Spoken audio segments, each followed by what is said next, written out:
Hello everyone, welcome to the Study Hacks Institute of GIS and Remote Sensing. Today I will try to discuss a very important topic, mainly how we can easily use the Jupyter Notebook in QGIS and also use the geemap in QGIS. So it's very easy. First of all, we simply click on the plugins. From the plugins, we simply install some plugin we need. So one plugin, we need the notebook. So this is the plugin notebook we need to use in here to work with Jupyter Notebook.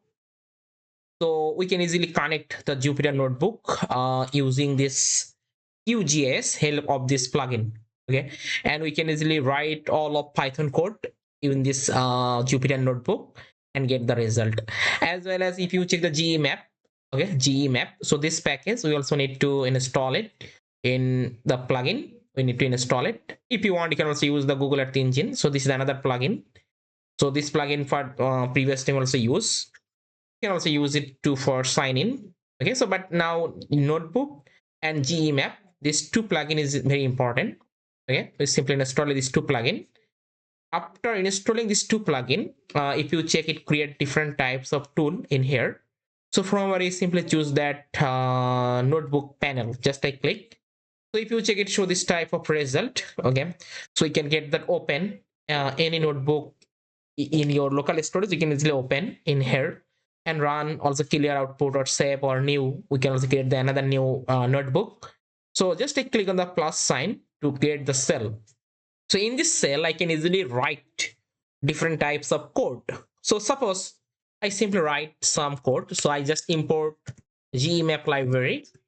I import suppose Earth Engine library, and then I've just click the run. Okay, you can see it show the successfully executed. There is no problem because this type of library I already installed it in my system. So then I take the new cell and I simply write here e dot authenticate and run the cell. Also there is no problem, it's true because I already authenticate with my Earth Engine account. Then I take the another one, Earth Engine initialize. I simply mention my project, cloud project equal, I put my project name and run the code again. Also I hope there is no problem. Okay, so now I can easily add any data from the Google Earth Engine, and further I can also do different types of analysis help out the Python, and I can easily get the result in my Google Earth Engine. So let me show you the one example how it will be work. So for that I simply open a code editor to access the data from the Google Earth Engine data catalog. So just I click, or if you want to also search, suppose I simply search NASA SRTM. Okay, so I can get this type of data. Suppose this data I want to add in my code editor. So just I copy the snippet ID, just I copy and then paste here. So now I take a variable name, I put the name suppose name. Okay, so this data I simply add as a layer. Okay, so I simply write here suppose map dot add layer and call the dem.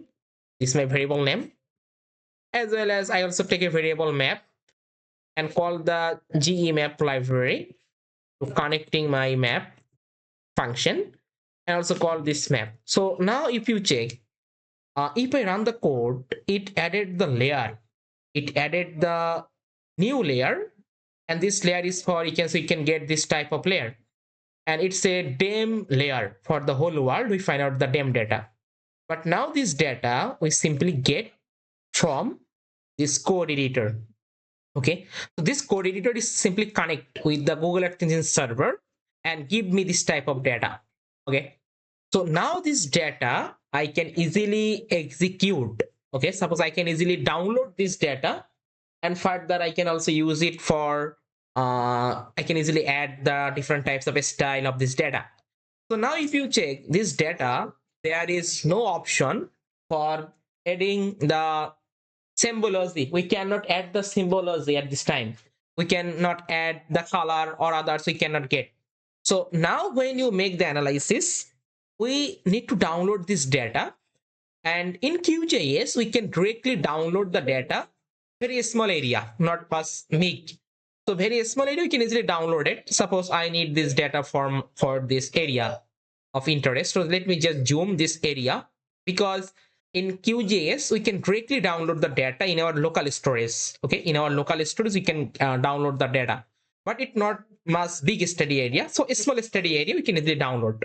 For the downloading, we can simply click on here. You can check it's a export image. Just I click, and further I simply choose the layer. You can select the EA layer, so I choose it, this layer. And in this case you can check, you can use the current map canvas extent. You can also use, as well as you can also use any kinds of shape file or vector, any kinds of area of interest in here. So I use the current map canvas extent. Just I click on here, so it give me the current map extent area. This is my scale and this is GeoTIFF file format. So here I want to save the file. I simply save it, suppose in this download folder. I put the name, suppose elevation, then save. So now further I simply click on the export image. So now I can see it's loaded and it takes some time, as well as it loaded in our as a layer in the QGIS we can get. So I want to add the layer, just yes. So now you can see this type of DEM data we can easily get. So further, if you want, you can also add the color. You can easily add the different types of style for this DEM. Okay, just click on the symbology and click on here. You can see the single band pseudo color, and I choose, you can see different types of color style you can choose from here. So I choose this type of color style and then apply, and okay. So now we can get this type of DEM data. Okay, so not only for that, we can also check the inspector. Click on the, you can see the search button, it's an inspector tab. Click on here. So now if you just click, suppose just click any place, suppose I click on here, so it show the longitude and latitude value, and also show you the elevation for this latitude longitude. So this is the very powerful tool in this time in QGIS. With Jupyter Notebook we can easily add and we can easily get different types of data. So it's very useful.